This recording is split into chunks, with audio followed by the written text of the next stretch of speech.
جد الحسين مرحبا مرحبا يا نور العين مرحبا مرحبا حسين مرحبا يا نور العين مرحبا مرحبا مرحبا جد الحسين مرحبا مرحبا مرحبا يا نور العين مرحبا مرحبا مرحبا جد الحسين مرحبا مرحبا ربي فاغفر لي ذنوبي يا الله ببركة الهادي محمد يا الله ربي فاغفر لي ذنوبي يا الله ببركة الهادي محمد يا الله وصلاة الله تغشى أشرف الرسل محمد وسلام مستمر كل حين يتجلى طلع البدر علينا من ثنيات الوداع وجب الشكر علينا ما دعا لله داع مرحبا يا مرحبا يا نور العين مرحبا سيني مرحبا مرحبا مرحبا يا مرحبا يا نور العين مرحبا جد الحسين مرحبا مرحبا صلى الله على محمد صلى الله عليه وسلم صلى الله على محمد يا ربي صل وسلم يا نبي سلام عليك يا رسول سلام عليك يا حبيب سلام عليك صلوات الله عليك صلوا على النبي محمد صلوا عليه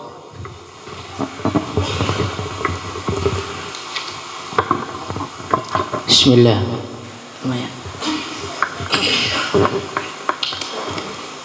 الفاتحة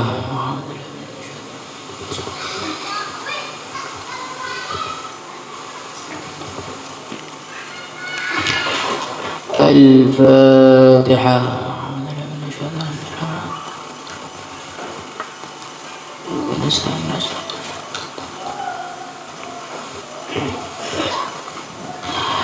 الفاتحة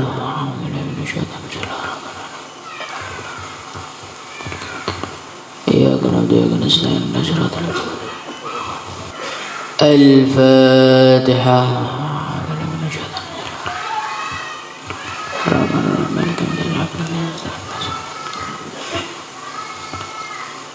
الفاتحة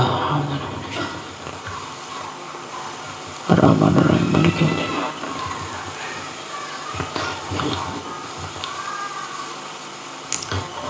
Al-Fatihah. Ar-Rahmanir-Rahim, Maliki Yaumiddin. Iyyaka na'budu wa iyyaka nasta'in.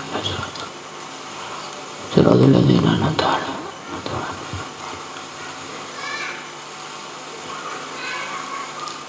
الفاتحة.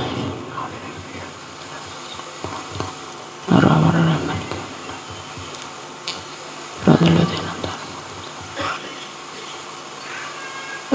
الفاتحة.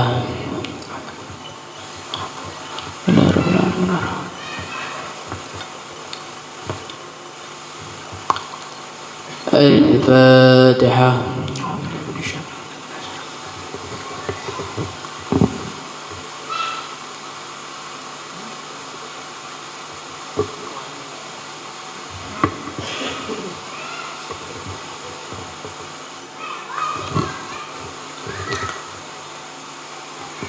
بسم الله الرحمن الرحيم. اللهم صل وسلم على سيدنا محمد وعلى آل سيدنا محمد في كل لمحة ونفس بعدد كل معلوم لك.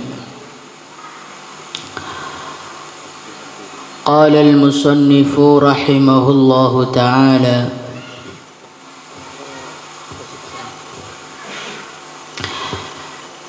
Bismillahirrahmanirrahim. Kitabul Faqri waz-Zuhdi. Kitab mengenai fakir dan zuhud. Al-Imam Al-Ghazali rahimahullahu ta'ala, beliau menamai kitabnya, judul kitabnya dengan Kitabul Faqri waz-Zuhdi,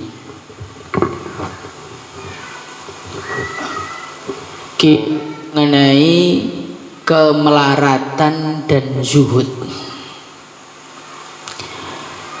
Ini menunjukkan apa? Menunjukkan antara fakir dengan zuhud itu beda. Maka nanti beliau di dalam kitab ini akan menjelaskan haqiqatul faqri, kemudian di belakang nanti akan menjelaskan haqiqatuz zuhdi. Jadi zuhud dengan fakir itu beda. Kalau fakir itu ringkesnya orang yang gak punya harta. Kalau zuhud itu benci kepada dunia. Benci itu letaknya di mana? Di hati. Zuhud itu letaknya di hati. Kalau fakir letaknya di zahir. Sehingga malah cilik dul ditambah malah ya wes pas, sehingga bisa saja orang itu fakir tapi tidak zuhud, bisa saja orang itu zuhud tapi tidak fakir. Karena itu adalah dua hal yang berbeda. Bisa dipahami ya? Wa huwal kitabur rabi', Kitabul Faqri waz-Zuhdi adalah kitab yang keempat, min ruba'il munjiyati, dari seperempat dari kitab yang menjelaskan mengenai perkara-perkara yang menyelamatkan. Jadi di Ihya ini ada al-munjiyat, ada al-muhlikat. Perkara-perkara yang menghancurkan itu nanti disebutkan hubud dunya, debat dan lain sebagainya, itu di juz 3. Nah kalau juz 4 ini isinya al-munjiyat, perkara-perkara yang menyelamatkan. Nah termasuk perkara yang menyelamatkan adalah fakir dan zuhud. Min kitab Ihya Ulumuddin, dari kitab Ihya Ulumuddin. Alhamdu utawi sekabehane puji. Ini mau terkib Jawa, terkib. Kamu kan orang Lombok.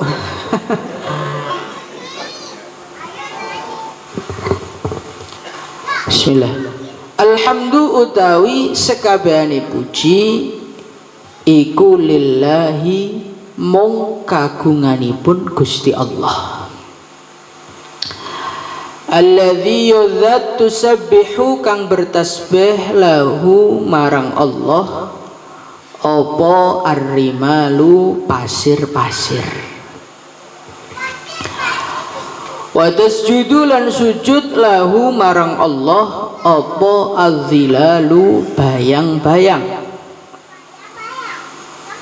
Wa tatadakdaku dan runtuh min haibatihi dari kemuliaan Allah atau kewibawaan Allah apa aljibalu gunung-gunung. Al-Imam Al-Ghazali rahimahullahu ta'ala, beliau memulai kitabnya dengan ucapan Alhamdulillah. Apa makna dari Alhamdulillah? Alhamdulillah itu artinya bukan segala puji bagi Allah, tidak. Alhamdulillah itu artinya segala puji hanya bagi Allah. Hanya bagi Allah. Segala puji itu hanya bagi Allah. Ini kita rasakan. Kita rasakan betul-betul di dalam diri kita bahwasannya yang layak dipuji, yang layak diterima kasihi hanya Allah. Kenapa? Karena segala sesuatu itu dari Allah. Kullun min indillah. Segala kelebihan yang kita miliki, antum bisa ngaji, antum bisa mondok di Al-Fatah, walaupun ada yang selesai, ada yang tidak, tapi menginjakkan kaki, mendaftarkan diri dari sebagai seorang santri itu sudah merupakan satu hadiah dari Allah. Maka nggak ada istilah alumni cuman yang lulus tok, enggak. Semua yang pernah mendaftar jadi santri ya jadi santri. Nggak ada santri dihapus, itu nggak ada. Insya Allah begitu. Walaupun ada kata-kata yang lain nanti kapan-kapan. Nanti kalau saya ceritakan kaget ya. Kita bisa menghafalkan Al-Quran. Kita bisa membangun pesantren. Pesantrennya ada isinya. Pengajiannya laku. Dicintai masyarakat. Orang terkesan dengan bayan kita. Yang membuat siapa? Yang membuat siapa? Allah Subhanahu wa ta'ala. Rasakan betul. Kita ini gak ikut andil apa-apa. Kalau Allah Subhanahu wa ta'ala mau menghilangkan kemuliaan itu, sekejap langsung hilang.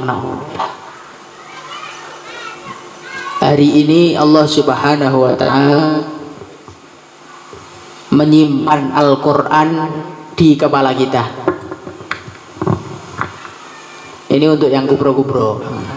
Kalau nggak kubro nggak saya masukkan. Hafalan bisa nempel di otak kita itu karena rajin deres apa karena dijaga oleh Allah? Dijaga oleh Allah SWT. Kalau Allah ingin menghilangkan, bangun tidur hilang semua, Allah kuasa. Kita punya pesantren, santri-santri masih mau sama kita, mendengarkan ngaji kita, husnudzon kepada kita, Itu pertolongan siapa? Kalau Allah Subhanahu wa ta'ala ingin menghancurkan nama kita di hadapan santri-santri kita, malam dimuliakan, besok pagi dihinakan, Allah kuasa. Rasakan betul. Sehingga dengan kita ini merasakan arti dari alhamdulillah, kita menjadi manusia yang syukur saat diberi nikmat oleh Allah, bukan menjadi manusia yang kufur ketika diberi kenikmatan oleh Allah. Sekarang ini coba, umpamanya ada acara pertemuan wali santri, atau ada acara pertemuan wali santri. Nanti Pak Kiainya ceramah, alhamdulillah. Nah, alhamdulillahnya udah bener nih. Lanjutannya salahin. Berkat jerih payah kita semua, akhirnya anak-anak kita menjadi anak-anak yang berprestasi. Yang berprestasi bukan manusianya, karena yang memberikan prestasi itu siapa? Allah. Maka yang layak dipuji Allah, jangan memuji diri sendiri. Nanti kalau kita memuji diri sendiri, kita nanti memiliki teman yang diceritakan dalam Al-Quran. Siapa itu temannya? Qarun. Qarun itu ketika suruh zakat, suruh mengeluarkan uangnya untuk agama, dijawabnya qala innama utituhu ala ilmin indi. Nah, ini masalahnya. Permasalahan Qarun laknatullah alaih, ketika dia diberi keahlian mengolah sesuatu menjadi emas. Jadi Qarun itu saking pinternya, katanya itu sampai pasir bisa jadi emas. Kekayaannya itu luar biasa, sehingga harta-harta yang terpendam zaman sekarang dinamakan harta Qarun. Padahal belum tentu punya Qarun juga. Mungkin punya kakek Anda, nggak tahu. Kesalahan Qarun itu di mana? Qala innama utituhu ala ilmin. Kalau ala ilmin tok dinisbatkan kepada Allah tuh nggak apa-apa. Ala ilmin indi. Kata-kata indi ini loh, ini yang jadi masalah. Indi ma'had kabir. Indi tulab kathir, majlisi masya Allah jayyid jiddan. Indi itulah yang merusak hati kita. Kalau kita ini nggak punya rasa segalanya dari Allah, nanti dapat nikmat malah untuk pamer, dapat nikmat untuk sombong. Kita datang ke pengajian, nggak dipersilahkan duduk di panggung, tersinggung. Saya Pak Ustadz kok, saya tuan guru kok, cuman duduk di belakang nih gimana? Sombong ini sombong ini. Yang memberikan ilmu kepada dia siapa? Allah Subhanahu wa ta'ala. Kenapa? Ketika Allah memberikan ilmu, kok malah kita jadikan ilmu itu sebagai alat untuk menghormatkan diri kita. Nah, ini kesombongan. Sehingga saya ini ingat sama ceritanya ayah saya. Zaman dulu ini ada seorang kiai yang full keramat. Kemudian beliau pulang dari ngajar, mau pulang. Di tengah jalan ada anak kecil main-main. Anak kecilnya nggak mau minggir. Kiainya jengkel. Di hati tak? Di hati. Bukan sampai keluar di mulut, bukan sampai nulis di status, enggak. Kiainya mengatakan, anak kecil kok nggak punya adab sama kiai ini gimana? Kalau kita kan nulis di status. Umat zaman sekarang tidak tahu pentingnya menghormati ulama. Padahal yang dimaksud ulama itu dia sendiri gitu. Yang ngaku itu siapa? Alumni Daurah 2, tahasus ngaji piye aku ya roh loh. Mulai ngaku ulama ini masya Allah. Ini ulama ini nggak sampai keluar di kata-kata, cuman ngomong di dalam hati.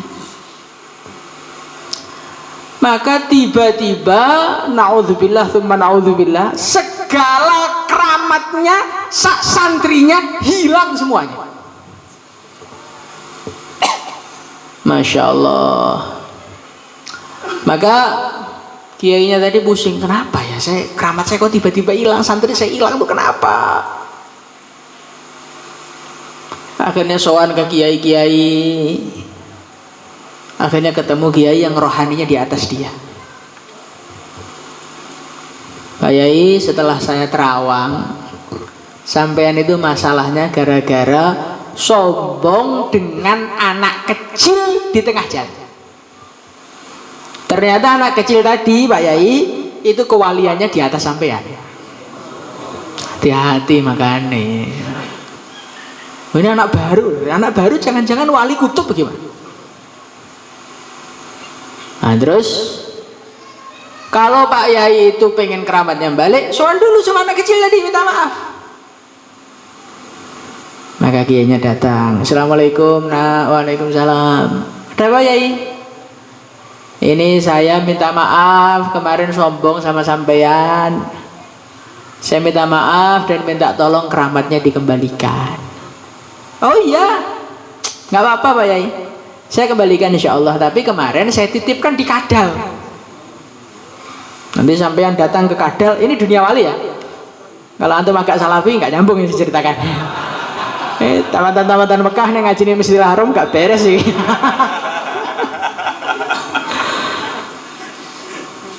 Minta sama Kadal sana, bilang sama Kadal, Dal, ini saya disuruh wali kecil untuk minta keramatnya sama sampean. Dia datang kepada Kadal, keramatnya kembali semua. Ini kalau dalam dunia wali memang seperti itu. Jadi keramat itu diberi, keramat juga bisa dicabut.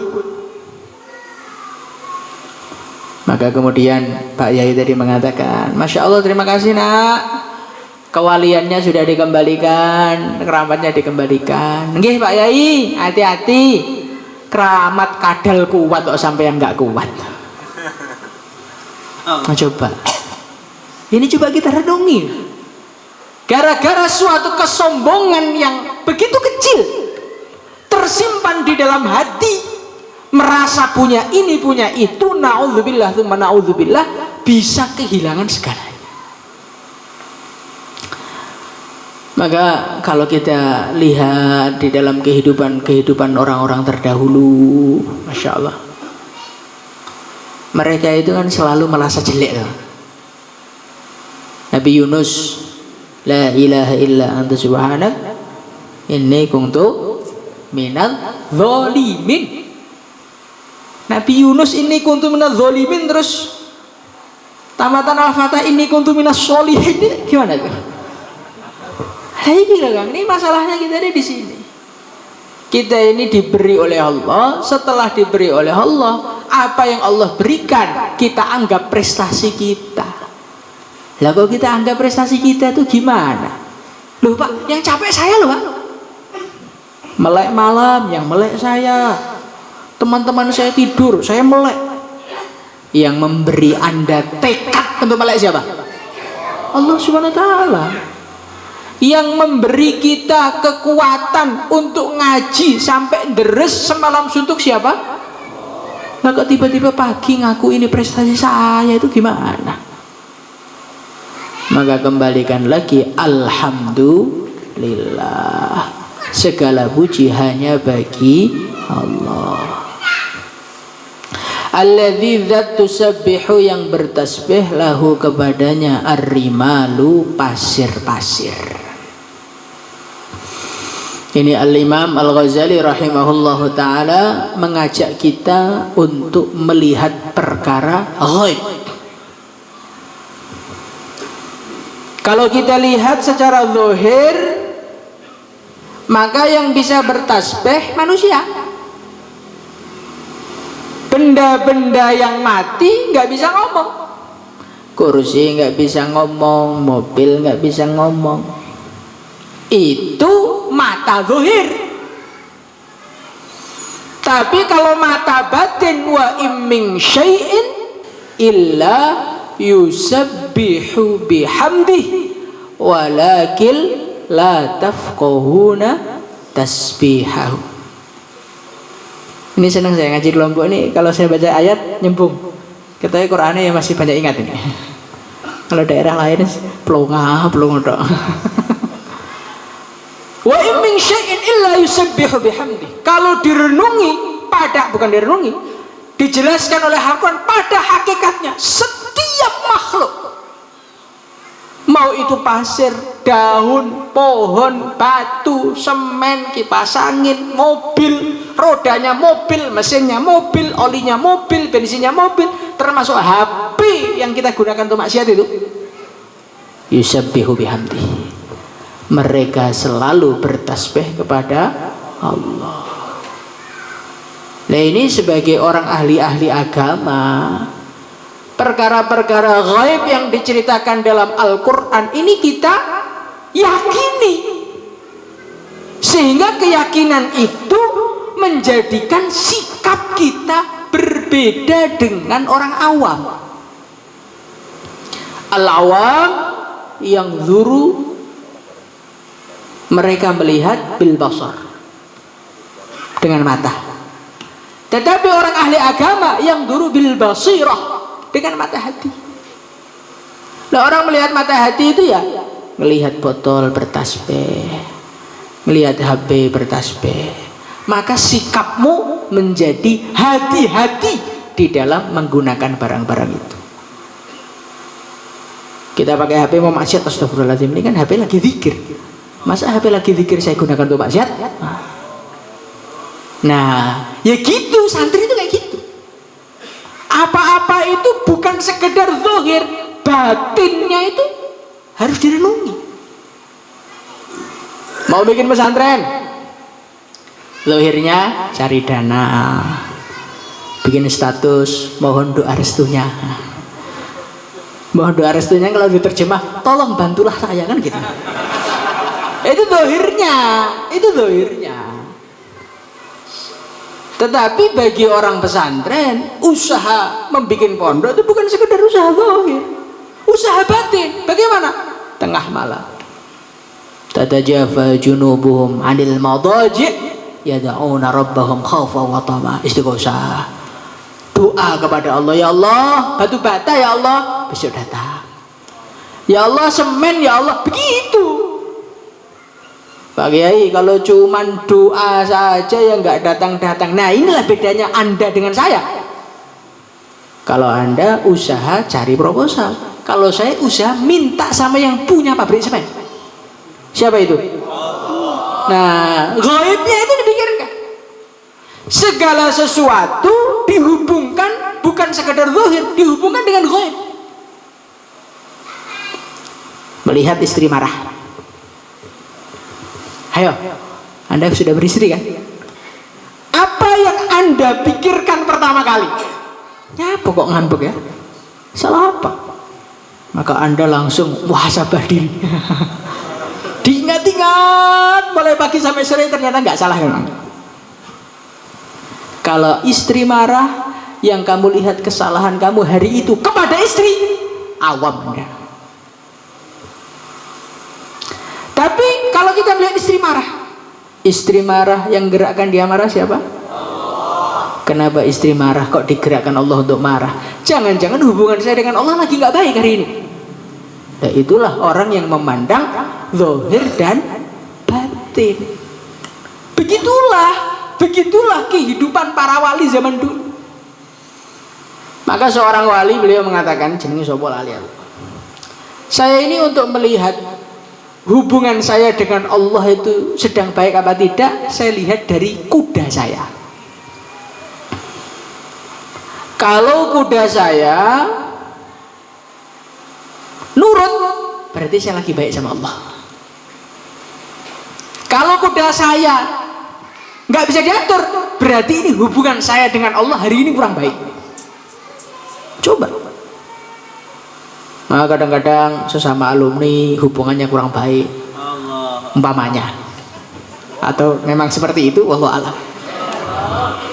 Ah ini kan karena Pak, fulan bin fulan ini karena begini, dia orangnya begini karakternya, dia kurang senyum, bla bla bla bla. Ngomong sampai teko sesuk. Semuanya yang menggerakkan siapa? Allah Subhanahu wa taala.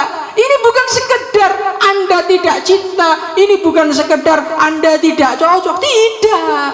Sama Allah dibikin gak cocok. Kenapa? Mungkin karena ada amalan kita, bukan mungkin, pasti, yang tidak dicintai oleh Allah. Karena Allah berfirman, innal ladzina amanu wa amilus shalihat sayaj'alu lahumur rahmanu wudda. Saya lebih percaya Al-Quran daripada cerita Anda. Innal ladzina amanu wa amilus shalihat. Iman ada, amal soleh ada, sayaj'alu lahumur rahmanu wudda. Lah kok gelut? Berarti amalnya kurang atau imannya kurang. Mudah di mulut, susah dipraktekkan. Kenapa susah? Yakinnya kurang sama Allah. Makanya ini diajak oleh Al-Imam Al-Ghazali, orang itu jangan selalu melihat zahir, karena di balik perkara zahir itu selalu ada batinnya. Di balik perkara zahir ada batinnya. Bahkan kalau Anda masuk ke dalam dunia perwalian, kekacauan dunia itu dibaliknya adalah keputusan para wali. Dibaliknya adalah keputusan para wali. Sehingga kalau kita ini pengen memperbaiki keadaan, tawasulane para wali ben musyawarah penak. Kayak gitu. Itu Pak Abed hafidhahullah ta'ala, beliau suatu ketika mimpi musyawarah, mimpi hadir musyawarahnya wali abdal di Gua Hira. Itu kalau antum baca di kitab-kitab itu memang wali abdal di Gua Hira itu setiap hari, setiap malam mereka itu musyawarah harian. Musyawarahnya apa? Ngatur dunia. Yang memimpin Rasulullah SAW langsung. Ini bukan Wahabi gak cocok. Maka ketika mimpi itu diantara hasil musyawarahnya, Nabi mengatakan Presiden Indonesia Fulan bin Fulan diturunkan.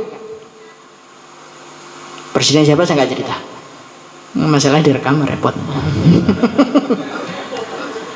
Maka Pak Bet ini bangun tidur cerita sama ayah saya. Kalau tadi malam kok ngipi begini-begini. Oh iya bener itu. Lihat aja.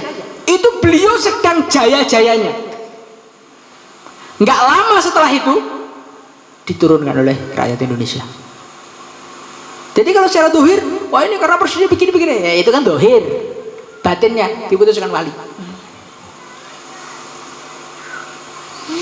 Allahu Akbar. Wa tasjudu dan sujud lahu al-dhilalu, bayang-bayang wa tatataqtaku, dan runtuh min haibatihi, dari kemuliaan keagungan Allah, al-jibalu, gunung-gunung.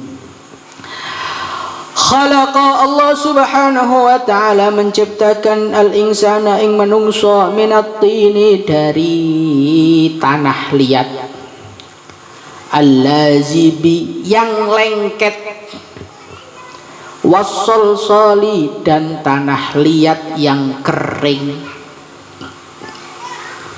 Manusia itu diciptakan dari tanah liat yang basah apa tanah liat yang kering? Dua-duanya benar. Karena dalam Al-Quran min tinil lazib juga ada. Ya teh, jis cekelingan berapa?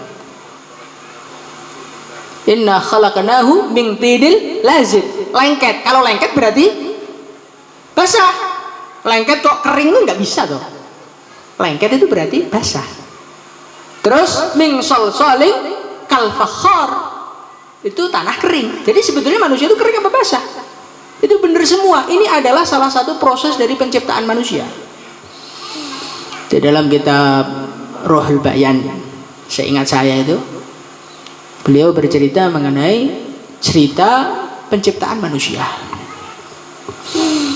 Jadi Allah Subhanahu wa ta'ala mengumpulkan para malaikat.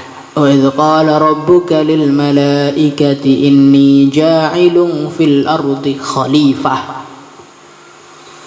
hai malaikat, saya mau menciptakan makhluk jenis baru, namanya manusia, yang akan saya jadikan sebagai khalifatun fil ard. Maka malaikat ini nggak setuju.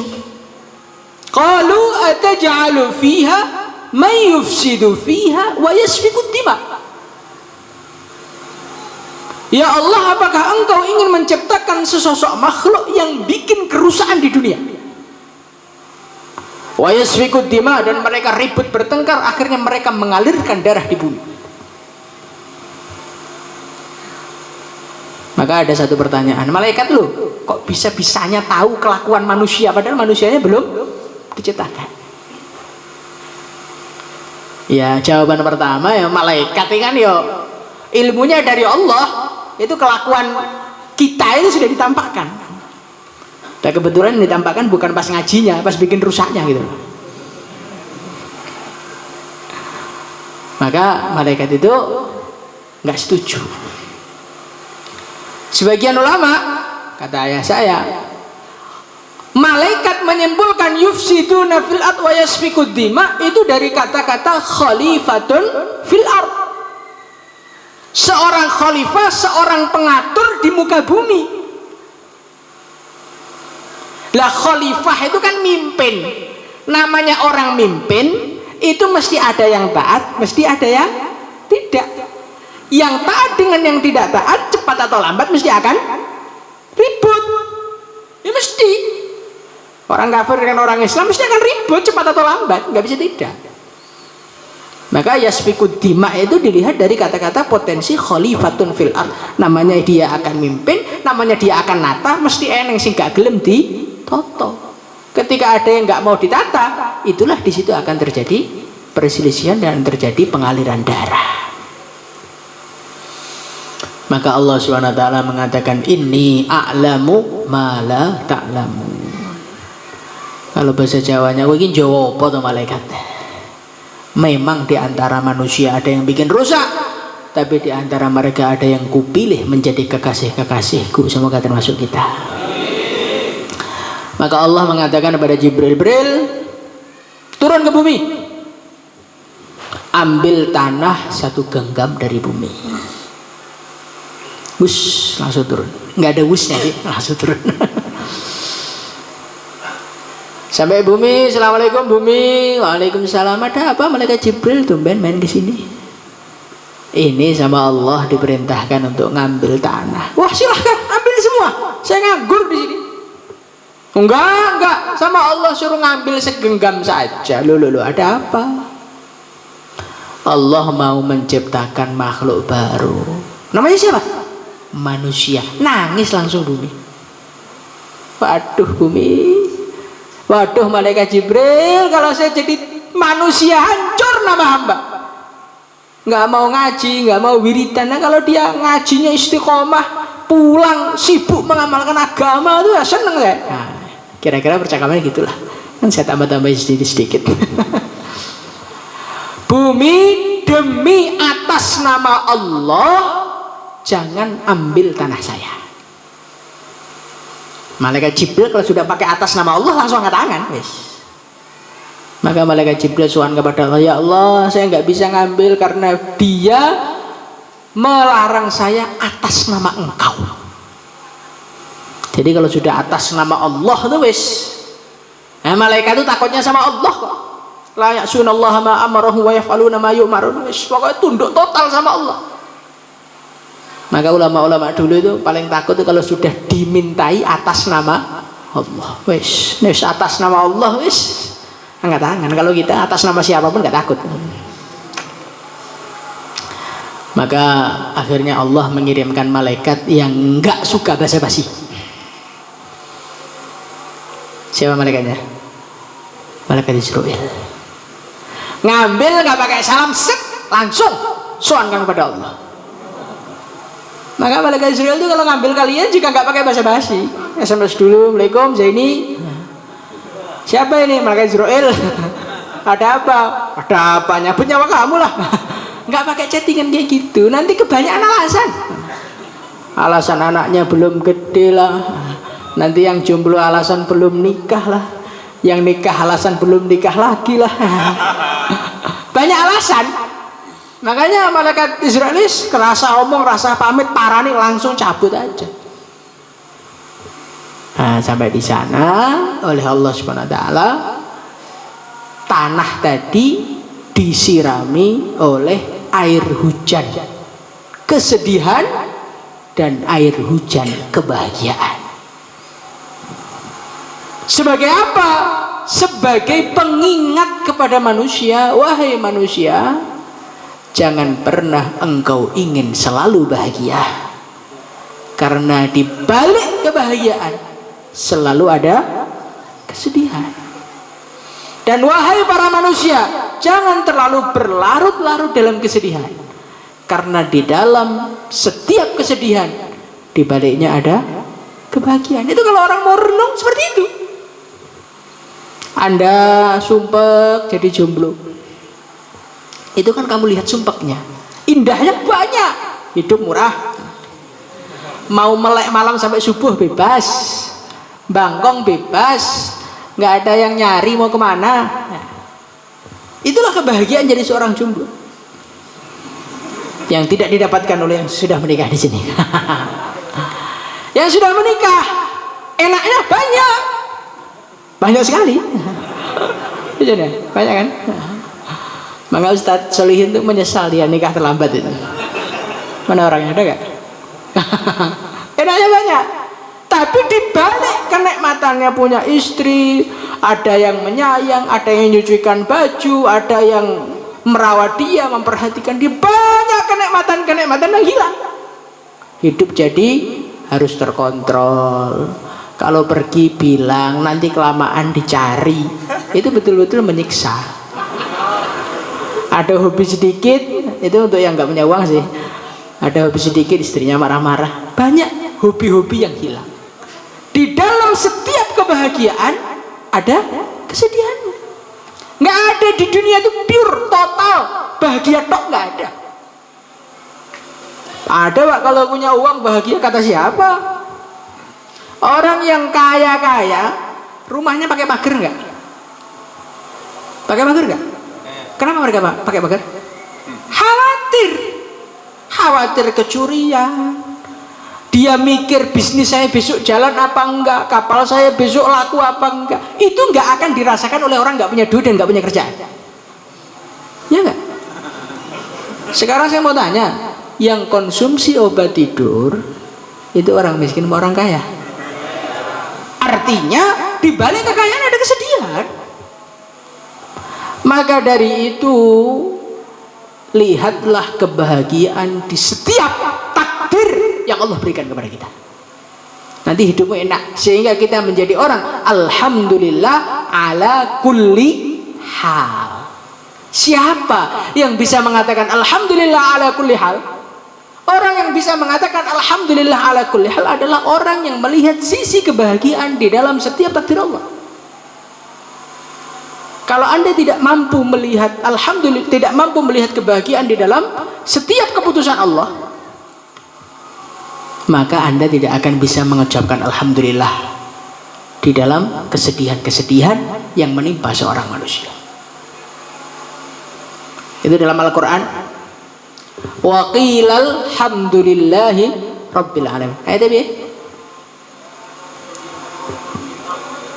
Bukan. Hah? Sebelumnya.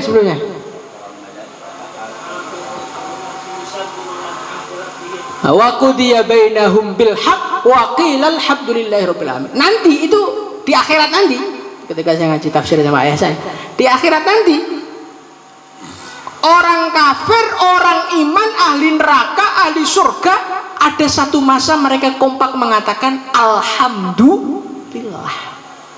Orang di neraka loh, disiksa selama-lamanya oleh Allah, mereka bisa mengatakan alhamdulillah. Kenapa? Kata ayah saya, kenapa mereka bersyukur pada Allah? Karena mereka faham Allah itu bisa menyiksa mereka juta kali lipat lebih parah daripada yang Allah timpakan kepada mereka.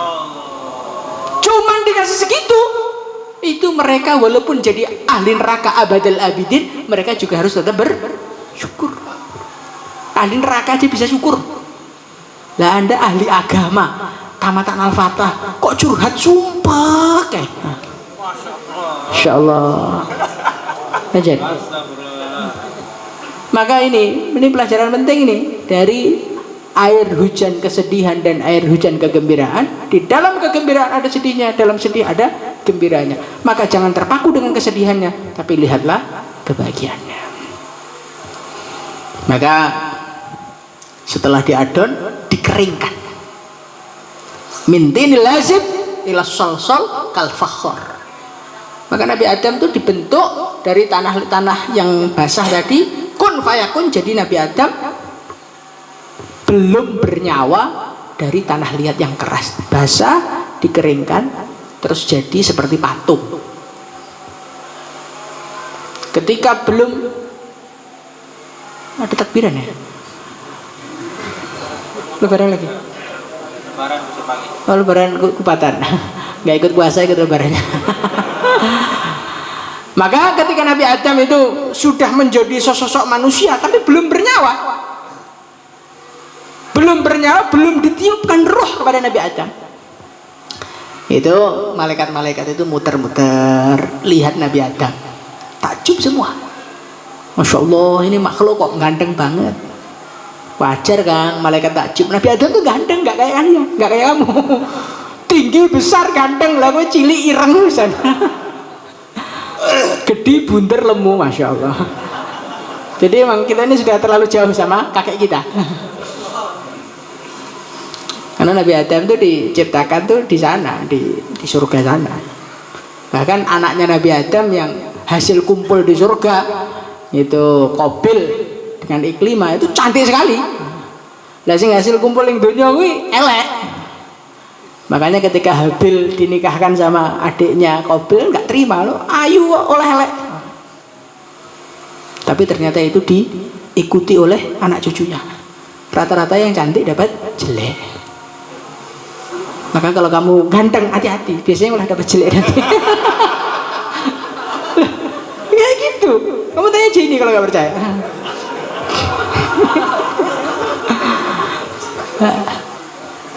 Balik lagi setron dinding ya. Nah, ketika malaikat muter, mereka takjub dengan Nabi Adam. Di antara yang muter itu ada makhluk namanya iblis. Man huwa iblis? Limadha huwa hadirun fi majlisil malaikah? Kenapa iblis itu ada di situ? Siapakah iblis itu? Nah, iblis itu ada khilafiyah. Tapi yang disepakati, iblis itu memang kumpul bersama malaikat. Siapa dia? Pendapat yang pertama, dia saklek dengan Al-Quran. Kana minal jinni fafasaqan amri rabbi. Dia ini adalah golongan jin yang rajin ibadah, sehingga tidak ada satu tempat pun di dunia kecuali iblis pernah sujud di situ, ibadah di situ. Makanya kalian tuh ngejosnya kalah lah sama iblis. Nah, itu yang pertama. Pendapat yang kedua, iblis minal malaikah. Laula minal malaikah, andai kata iblis itu tidak termasuk dari malaikat, maka Allah tidak akan marah kepada iblis gara-gara gak sujud. Karena Allah berfirman, wa idz qulna lil malaikah. Allah tidak mengatakan wa idz qulna lil malaikati wal jin. Allah tidak mengatakan, ini pendapatnya Sayyidina Ibnu Abbas. Allah tidak mengatakan wa idz qulna lil malaikati wa iblis lil malaikati isjudu li Adam fasajadu illa iblis. Berarti khitab lil malaikah itu kena juga kepada iblis. Dan di Quran jelas minal jinni gitu loh. Itu malaikat sekte jenis jin. Terus piye? Ya sembuh toh. Yang jelas kan kamu akrab gitu, makanya kenalan sama iblis. Tiap hari dituruti kok. Lah iblis itu ketika muter-muter, dia itu falam mara'ahu ajwaf.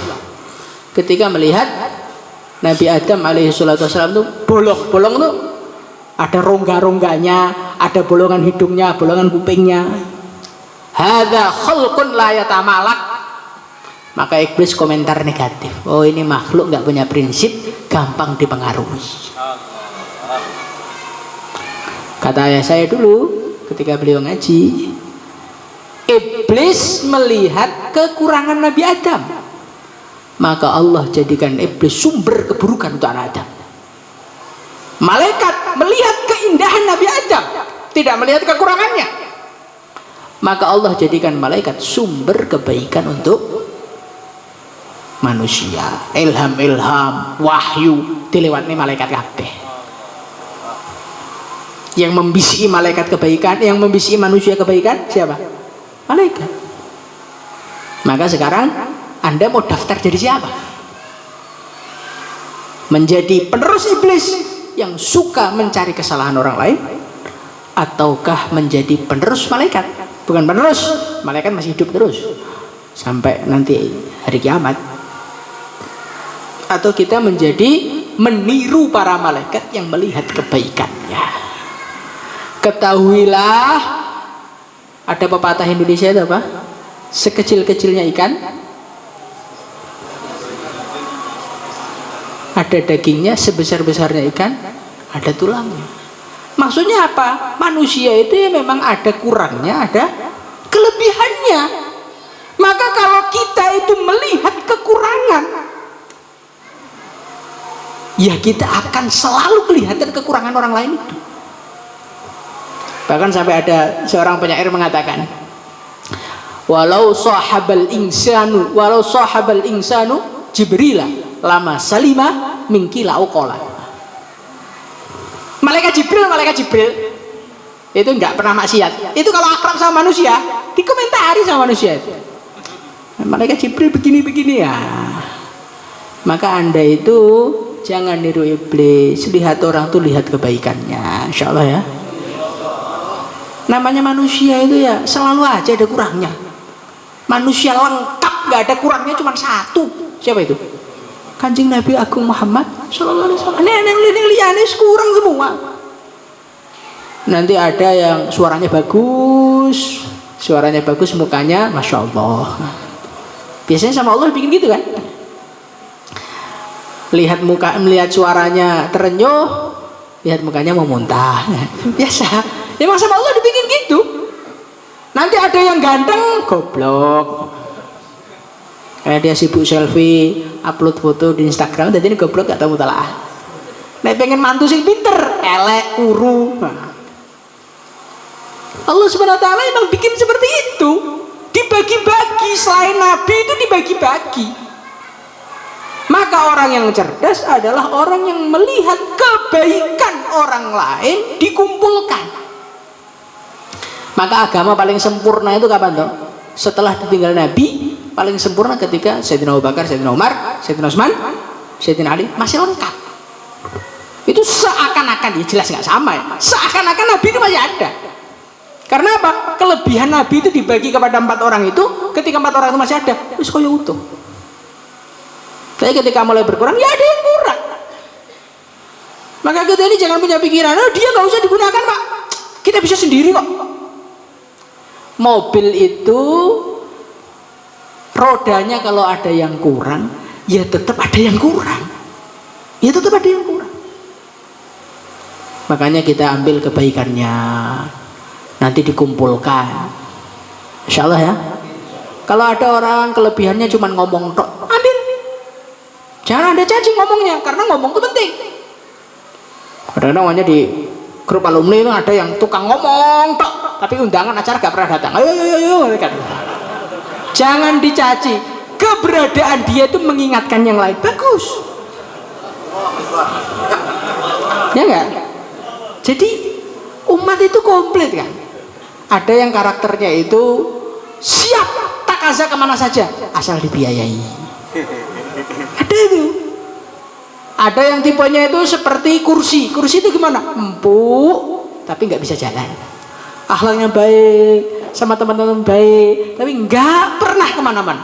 tak kasih ora gelem, kon kerja gelem, senyum terus. Bagus, ambil senyumnya. Nah, yang bagian ngomong, ambil ngomongnya. Yang rajin khidmat, ambil khidmatnya. Yang bisanya cuma mengeluarkan uang, ambil uangnya. Nah, kan akhirnya jadi kompak. Pabrik mobil, kalau yang diambil, kalau dia itu melihat kekurangannya, nggak jadi bikin mobil. Mesin mobil itu bisanya dorong tok, tapi dia nggak bisa jalan. Roda itu bisanya jalan tok, tapi harus didorong. Kursi itu empuk, tapi nggak bisa jalan. Kalau dia lihat kekurangannya, nggak jadi bikin mobil. Maka alumni itu, khususnya para alumni, dilihat kebaikannya. Insya Allah ya. Ini fulan bin fulan nih orangnya nggak bisa diajak kerjasama. Bukan nggak bisa diajak kerjasama, kitanya yang nggak mau kerjasama. Di dalam perkumpulan kalau pengen utuh, kuncinya satu, harus punya sifat mengerti orang lain, jangan pengen dimengerti. Itu loh diajarkan Nabi itu. Tunaikan hakmu, tunaikan hak orang lain, dan jangan tuntut hak. Orang tuh ribut gara-gara apa tuh? Merasa haknya enggak ditunaikan. Oh, saya itu kayak begitu, enggak bagian apa-apa. Stop, tenang aja. Awake dhewe duwe Gusti Allah, nek kurang duwe nyuwun teng Gusti Allah. Yang penting sama-sama, makan sama, ngopi sama, susah bareng, seneng bareng, itulah alumni Al-Fatah. Insyaallah. Walaupun dengan pikiran yang berbeda-beda, selera yang berbeda-beda. Orang di warung aja menu beda bisa duduk bareng kok. Kenapa alumni nggak bisa? Insyaallah ya. Malih-malih kalau kita tuh lihat kekurangan, iling-ilingan melok iblis. Kalau kita lihat kelebihan, ikut malaikat. Nah, sekarang kalian mau ikut siapa? Nah, ikut malaikat aja, lihat kebaikannya. Insyaallah. Wa zayyana, dan Allah wa zayyana lan ngiasi sinten Gusti Allah suratahu ing bentuke Nabi Adam atau bentuke menungso bi ahsani taqwimin, dengan sebaik-baiknya bentuk, wa atam mi'tidalin, dan keseimbangan yang paling sempurna. Jadi manusia ini oleh Allah Subhanahu wa taala dijadikan sebagai makhluk yang paling sempurna. Paling sempurna. Itu kalau sampean pengen tahu rahasia, keindahan dan kehebatan Allah di dalam menciptakan manusia, itu antum baca di dalam kitabut tafakkur. Yang kita begini. Apa ini? Ketika Al-Imam Al-Ghazali rahimahullahu ta'ala bercerita mengenai kehebatan Allah di dalam menciptakan manusia, maka kata beliau, kalau orang merenungi, dia akan paham, nggak akan bisa membuat makhluk yang lebih indah daripada manusia, nggak akan bisa.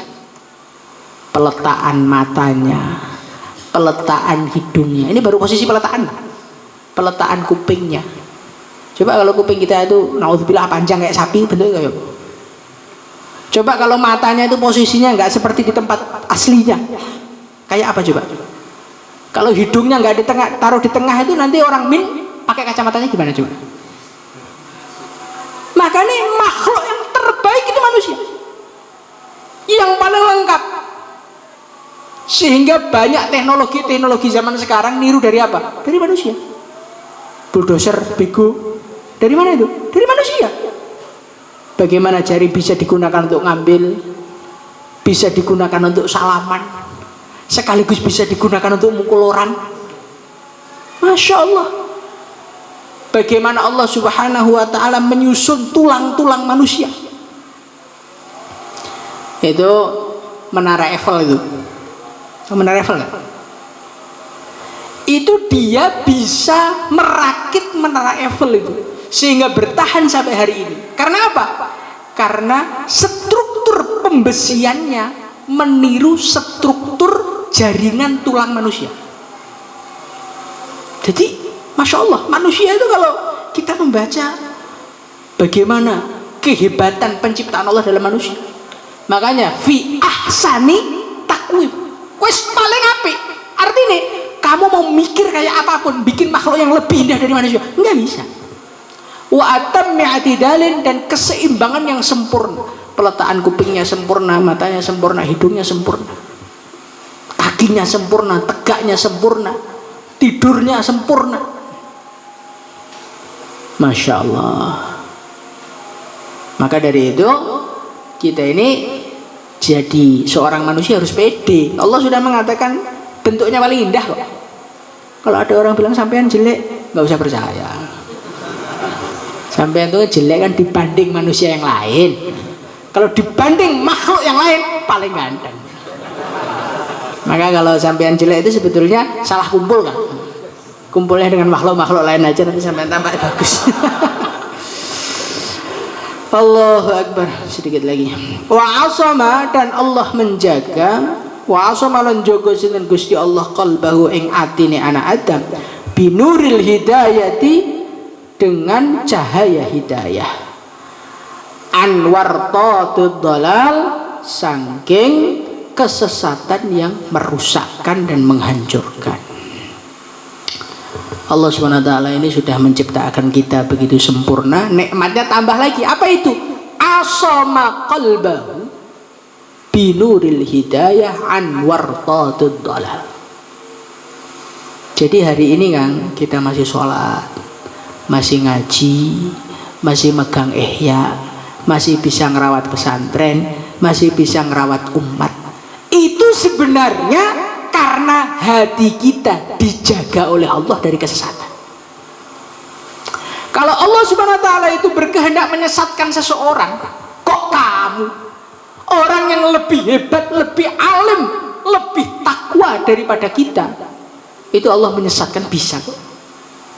Di Quran diceritakan, watlu alaihim naba'alladzi atainahu ayatina fangsalakha minha fa'atba'ahu syaitan fakana minal ghawi. Man huwa? Dalam tafsir diceritakan dia namanya Bal'am. Bal'am itu siapa? Bal'am itu wali kondang. Itu diceritakan kalau lihat atas kelihatan arsy, lihat bawah kelihatan neraka. Karena neraka itu posisinya di bawah. Tapi ketika Allah berkehendak menjadikan dia sesat, maka langsung menjadi ghawin. Watlu alaihim naba'alladzi atainahu ayatina. Allah Subhanahu wa taala itu menyatakan dalam Quran atainal ayatina. Dia sudah diberi ayat Allah. Berarti sudah diberi ketakwaan, diberi ilmu, diberi selengkap. Tapi Allah berkehendak minal ghawin, jadi ghawin. Itu kalau umatnya Kanjeng Nabi Agung Muhammad SAW itu ya, yang diceritakan oleh Pak Yai itu, orang mau sowan ke Syekh Yusuf Al-Hamadani. Itu salah satunya itu pengen sowan tuh pengen ngetes, namanya Ibnu Sako. Maka Syekh Yusuf mengatakan, saya melihat di kepalamu, di jidatmu ada api kekafiran. Ngalim tenan, tingkatan ngalimnya sampai mau ngetes wali loh kan. Kalau anda kan ngetes diri sendiri aja nggak berani. Maka Ibnu Sako ini akhirnya menjadi seorang duta besar kerajaan Islam pada zaman itu. Duta besar kerajaan Islam. Kerajaan Islam zaman dulu tuh isinya para wali, para ulama. Kok dia sampai terpilih? Ya berarti dia itu sudah diakui kesolehannya. Akhirnya dikirim ke negeri kafir, nggak jaga pandangan mata. Lagi target jaga pandangan lagi. Lihat bule pusing dia. Jen, hati-hati Jen. Maka dia bilang sama rajanya, "Hei raja, ini anakmu tak nikahi aja. Monggo, lock out sih. Keluar dari Islam." Kalau masuk Islam lock in katanya. Keluar dari Islam, saya kasih istrimu, saya kasih anak saya. Oh nggak apa-apa. Yang penting saya mendapatkan wanita idamanku. Na'udzubillah, hilang agamanya. Jadi kita ini bisa ngaji, bisa amal agama masih utuh itu karena dijaga oleh Allah. Asama qalbahu binuril hidayah. Maka dari itu kita ini alhamdulillah ala ni'matil imani wal Islam. Syukur masih diberi iman. Bangun tidur iman gak lepas, syukur. Karena dikatakan Nabi nanti akan datang satu zaman yusbihu mu'mina wa yumsihu kafira, wa yumsi mu'mina wa yusbihu kafira. Naudzubillah. Iman ini perkara penting kan. Kalau Gusti Allah ngilangkan itu gampang ya. Inna qalba bani Adam baina isba'aini min asabi'ir rahman yuqallibu kaifa yasha. Diwolak-walik karo Gusti Allah. Hari ini A, besok B, hari ini Islam, besok Kristen, besok Buddha, muter lagi Islam. Allah kuasa. Makanya kalau diberi iman itu disyukuri. Karena asyukru sayyidul mafqud wa qaidul maujud. Ya biar nikmat iman itu enggak hilang, disyukuri, selamatan. Sekali-kali potong kambing, apa? Syukuran diberi iman. Pernah enggak? Ayo jajal, ingat-ingat. Mulai bayi sampai hari ini, sampai sudah punya segala-galanya itu loh. Punya anak, punya istri, akekohan balik. Syukuran apa? Anaknya prestasi. Syukuran apa? Nikahan. Tapi syukuran punya iman itu dibayar tok. Enggak pernah jadi nyata sodakohan karena diberi iman. Enggak pernah. Maka untung aja belum dicabut sama Allah. Makanya syukuran. Insyaallah ya. Terus tambah lagi nikmatnya. Wa adzina lahu, wa adzina, dan Allah mengizinkan lahu kanggo manusia fi qar'i babil khidmati, di dalam mengetuk pintu pelayanan, bil qudwi, di dalam waktu pagi, wal asali, dan sore. Manusia itu kurang apa coba? Hatinya dijaga, diciptakan, dikasih rezeki, tambahi lagi Allah membuka pintu bantuan untuk hambanya 24 jam. Segala hajatmu, segala keperluanmu, kesusahanmu, kau mau mengetuk pintunya jam berapa aja, dibuka oleh Allah. Tapi sayangnya kita nggak punya duit, bukan nangis kepada Allah, sowan kepada Mbah BRI. Mau bangun pondok, sowan kepada orang-orang kaya. Target pentingnya sedekah, target pentingnya amal jariah. Tapi Pak Kiai ini lali nih, seneng dunia, mengharap kepada makhluk. Ini bagaimana coba? Inilah kesalahan kita pada hari ini. Kita ini sudah dilonggarkan, diberi kemudahan oleh Allah. Jaluk kapan nih tak rungok nih, mintalah kapan aja saya kasih. Tapi sayangnya kita ini malah mengeluh kepada makhluk, bukan mengeluh kepada Allah. Lah orang itu kalau mengeluh kepada makhluk ini kurang ajar banget menurut Allah. Idza syakauta ila bani adam fa innama tashku ar-rahima ila alladzi la yarham. Curhat ning status, curhat ning konco, apalagi para perempuan itu. Kalau mereka itu kalau nggak curhat sama teman katanya nggak blong-blong apa? Yang ada keburukanmu diceritakan ke orang lain. Kamu tahu nggak? Fulan bin Fulan itu kemarin tuh datang ke saya, ternyata dia itu bla bla bla bla bla. Transfer lagi, langsung seluruh dunia mendengar bahwasanya Fulanah binta Fulanah masalah begini. Gara-gara apa? Curhat sama makhluk. Maka kita ini belajar itu curhat sama Allah. Insyaallah ya. Hamilu hawaijakum fil maktubat. Hajat-hajat kita bawa dalam sholat. Ya Allah, anak, ya Allah, minta anak. Sholat ketika sujud. Aqrabu ma yakunul abdu min rabbihi wa huwa sajid. Fa aktsiru bid-du'a atau kama qala Rasul sallallahu alaihi wasallam. Perbanyaklah doa ketika sujud. Ketika kepala kita nempel di tanah, itulah tempat paling dekat seorang hamba dengan Tuhannya. Njaluk sak seneng. Urusan anak, urusan pondok, urusan teman, urusan pesantren, urusan guru, urusan orang tua, urusan mertua, kabeh. Ya namanya manusia, siapa sih nggak punya masalah? In akhta'ahu hadza nahasyahu hadza, kata Nabi. Orang tuh kalau nggak punya masalah A ya masalah B, kalau nggak punya masalah B masalah C, nggak punya masalah C masalah D. Nggak masalah sama orang tuanya ya masalah sama anaknya, nggak masalah sama anaknya sama istrinya. Kalau nggak sama istrinya sama mertuanya. Ini banyak ini kalau ini. Mbak mertuanya ya temannya, sesama alumninya. Neng ya masalah.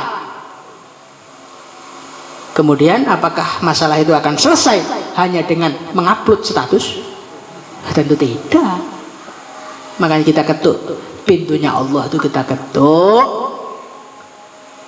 Curahkanlah semua isi hatimu kepada Allah. Sebagaimana Nabi Ya'qub alaihi salatu wassalam, qala innama ashku bathi wa huzni ila Allah. Ka ashku bathi wa huzni ila status, ila WhatsApp, ila teman-teman.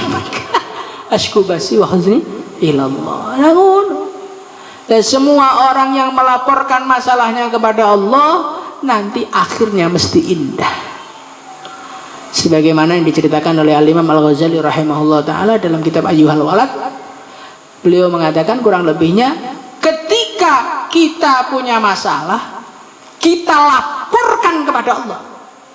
Ngelapor mutok itu sama dengan masalahmu sudah selesai, walaupun tampaknya belum.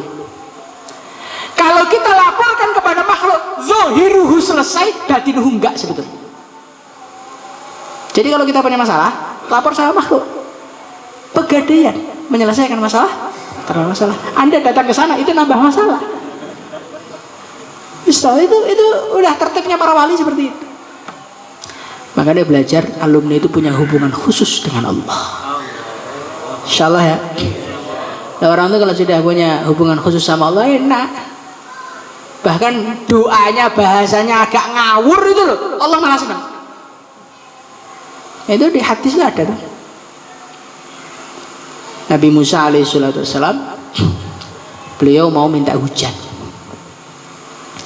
Maka beliau ngajak umatnya untuk berdoa. Kemudian beliau mengatakan, siapa di kalangan kalian yang nggak pernah maksiat, ikut saya doa. Ikut beberapa rombongan. Tengah perjalanan tanya lagi, yakin kamu nggak pernah maksiat? Ingat-ingat dulu. Oh iya ternyata saya punya meridil sampai tinggal satu orang. Kamu yakin nggak pernah maksiat? Yakin. Tapi coba dicek dulu Nabi Musa, ini saya maksiat apa enggak? Dulu saya itu nggak sengaja lihat perempuan. Saking saya pengennya tobat, mata saya congkel. Maka akhirnya itu nggak dosa, nggak sengaja kok. Kamu doa sekarang. Maka dia doa kepada Allah, dia mengatakan bagaimana? Ya Allah, jenengan kok tidak menurunkan hujan, apa stok airnya habis? Dimarahi sama Nabi Musa, kamu tuh sembarangan, nggak punya adab sama Allah. Maka Allah mengatakan, gak apa-apa Nabi Musa, saya senang loh. Saya itu senang malah dengar doanya dia. Itu kalau orang itu sudah punya hubungan khusus sama Allah, sampai doanya rada ngawur loh, malah senengnya harus Allah. Nah kita ini kedekatannya sama Allah tuh seberapa coba? Renungono. Anda sudah berani nikah, sudah berani punya anak, berani ini, berani itu. Hubunganmu sama Allah tuh seberapa? Maka kita ini, mari kita perbaiki hubungan kita dengan Allah.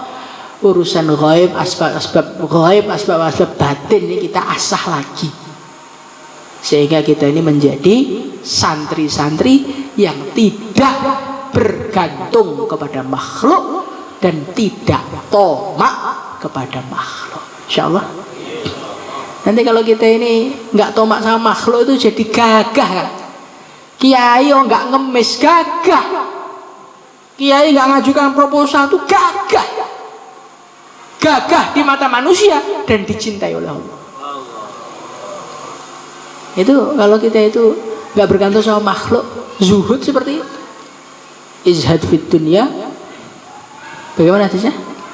Zuhudlah kamu di dunia, maka kamu akan dicintai oleh Allah. Wazhad fima fi aidin nas yuhibbukan nas. Manusia itu lari dari kamu, kenapa? Kamu tarik duit. Tapi kalau kiai itu enggak minta urunan, sopo kiai wiritan, monggo, santrinya malah kasih makan. Wah, dan santrimu banyak nanti. Jadi gimana kasihnya Pak? Doa. Allah kaya Pak. Allah Subhanahu wa taala itu ngasih seluruh permintaan makhluknya itu loh. Itu hanya seperti setetes burung pipit, masukkan mulutnya di laut, keluar lagi, enggak ngurangi apapun. Maka kita belajar perbaiki hubungan lagi dengan Allah. Insyaallah ya. Semoga kita ditolong oleh Allah Subhanahu wa taala. اللهم صل وسلم على سيدنا محمد وعلى آل سيدنا محمد كما صليت على سيدنا إبراهيم وعلى آل سيدنا إبراهيم في العالمين إنك حميد مجيد. اللهم تقبل منا إنك أنت السميع العليم وتب علينا إنك أنت التواب الرحيم. اللهم ألف بين قلوبنا وقلوب المسلمين. اللهم وحد صفوفهم واجمع كلماتهم على الحق يا أكرم الأكرمين. اللهم إنا نسألك من خير ما سألك منه نبيك ورسولك محمد صلى الله عليه وسلم وعبادك الصالحون وملائكتك المقربون، ونعوذ بك مما استعاذك منه نبيك ورسولك محمد صلى الله عليه وسلم وعبادك الصالحون وملائكتك المقربون. صلى الله عليه وسلم على سيدنا محمد وعلى آله وصحبه أجمعين. الحمد لله رب العالمين.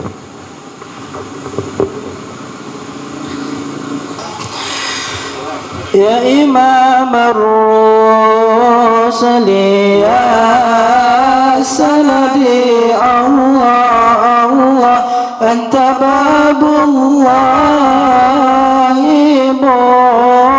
معتمدي فبدنياي وآخرتي يا الله يا رسول الله خذ بيدي يا إمام الرسل يا سندي أنت باب الله معتمدي فبدنياي وآخرتي يا رسول الله خذ بيدي قسما من نجمه نهوى ما المعافى والسقيم سوى قسما من نجمه نهوى ما المعافى والسقيم سوى فاخلع الكونين سوى الله حب مولى العرب والعجم يا إمام الرسل يا سندي الله أنت باب الله معتمدي فبدنياي وآخرتي الله يا رسول الله خذ بيدي سيد السادات من مطر وتأخل الباد والحضر سيد السادات